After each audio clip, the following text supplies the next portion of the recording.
Hello and welcome to this week's edition of Newsgram. Today, we're going to take a look at a series of children's books that teaches children about a lot more than just colors, numbers, and farm animals. These are socially conscious short stories, and they sprinkle together a bit of magic, some adventure, some community involvement, and they do it all in a real-world environment. Let me be more specific. Imagine teaching about things like blindness by taking a trip to the Guide Dog Association for the Blind. What a great place to learn about guide dogs and blindness. It's really about teaching children to be kind, compassionate, to think of others, and also to be conscious of their environment. The modern day theme now is climate change, the environment and endangered species. So to raise them with that consciousness and teach them ordinary everyday lessons within the book as well. It touches upon issues like death, fostering friendship, teamwork. So it's quite involved, but it's not boring and it's not heavy. It's short stories and, they're little themes within the book. No, they're definitely not boring. And while some of those issues seem pretty heavy at first glance, it's amazing how simple it can be to teach about them if you just know the right way to do it. That's why I say that there's the three elements to it. It's educational, inspirational, and also entertaining. Kimberley has found a terrific way to weave together those three elements. It's not just a story to read and enjoy, but it teaches you about something about life, and then maybe that will inspire you to delve more deeply into that area, because children's minds are like sponges, and, if you can excite that interest, they might go on to look into it, to do a project on it, or maybe even later in life, it might become a career for them. Who knows? The series is called Little Cherubs Short Stories, and they're all very different. Book 1 is about adopting a pet. It's subtitled To Be or Not to Be, Pet is the Question. They learn about pets, and that's where Mary Lou comes up with the idea that she wants some cats, and that's how it all starts. They go down to Paws and Tails, and then later on discover the cats are magical, the kittens are magical, and that's where their adventures will start. Book 2 is where the kids visit the Guide Dogs Association for the Blind, but it's also about a great deal more. In fact, she admits this one was a real challenge to write because it's about fostering a child after an unfortunate accident.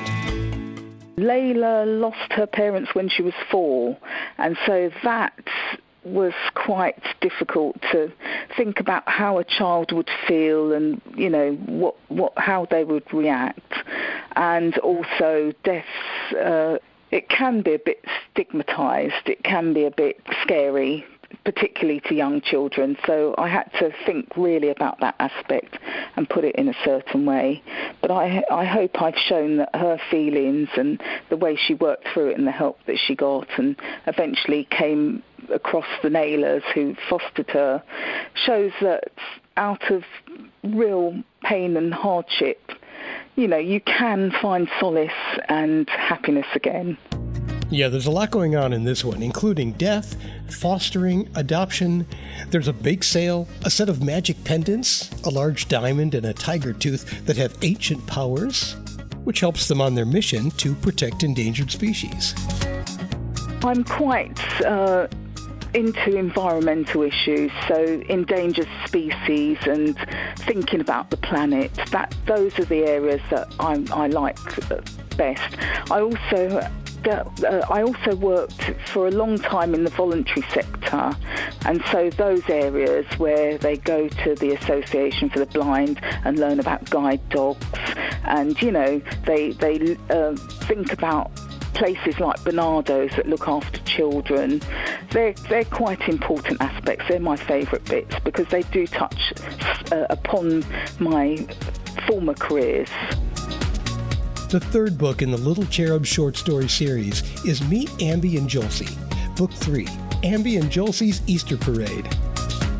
Fundraising continues at the Easter Parade for the Donkey Sanctuary. Michael, Beth and Mary Lou Naylor find themselves transported to Peru, along with Glennie, their headmistress, Amby and Julesy, the Pendants, the Diamond and Tiger Tooth.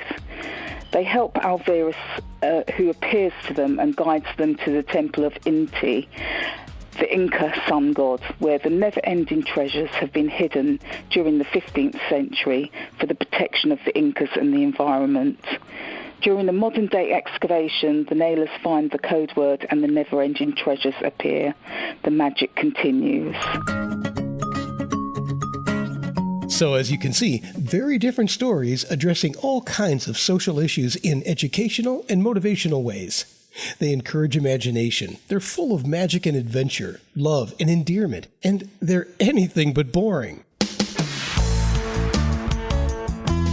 Little Cherubs Short Stories, Mary Lou's Helping Hand Project by Kimberley Bachelot. It's available right now online at Walmart, Amazon, and many other places. And yes, there are links in the show's description for you to make it even easier. And that will do it for this edition of Newsgram from webtalkradio.com.